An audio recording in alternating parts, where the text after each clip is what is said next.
नमस्कार प्रेक्षकांनो, स्टार प्रवाहावरील लग्नानंतर होईलच प्रेम या मालिकेच्या आगामी भागात आपण पाहणार आहोत की काव्या पाहत आता टवाळीत मुलांसोबत त्यांचं भांडण झालेलं असतं. ती मुलं काव्याला सांगत असतात की मॅडम आम्हाला कायदा शिकवू नका. तेव्हा काव्या म्हणते की कायदा तर मी तुम्हाला शिकवणारच आहे. एवढे मोठे झालात, तुम्हाला कायदा माहीत नाही का? तर इकडे आपण पाहतो रम्या ही वसुंधराला सांगते की आपण असं काहीतरी करायला पाहिजे ना. ती काव्या कोमात गेली पाहिजे, नाहीतर पॅरालिस किंवा मेमरी लॉस.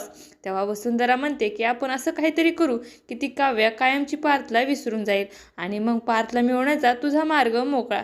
तर त्यानंतर आपण पाहतो रम्या खूपच खुश होते. तर इकडे आपण बघतो की जीवाने आता फोन करून वकिलांना घरी बोलवलेलं असतं. मानिनी म्हणते की वकील साहेब घरी का आले आहे? तेव्हा जीवा म्हणतो की मला फास्ट ट्रॅक डिवोर्स घ्यायचा आहे आणि त्यासाठीच वकील घरी पेपर्स घेऊन आलेले आहेत. जीवा आता त्या पेपर्सवर सही करतो आणि तो नंदिनीलाही सही करायला सांगतो. नंदिनी म्हणते की जीवा हे सगळं का आहे? त्यावर जीवा उत्तर देतो की काही जोड्यांमध्ये लग्नानंतर प्रेम नाही तर घटस्फोट होतो. तर मी माझ्याकडून आपलं नातं संपवलं आहे. तुम्ही सुद्धा या पेपर्सवर सही करून आपल्या नात्याला पूर्णविराम द्या. असं काही या भागामध्ये आपल्याला पाहायला मिळणार आहे. तुम्हाला जर आपला व्हिडिओ आवडला असेल तर चॅनलला लाईक, शेअर आणि सबस्क्राईब करायला विसरू नका. धन्यवाद.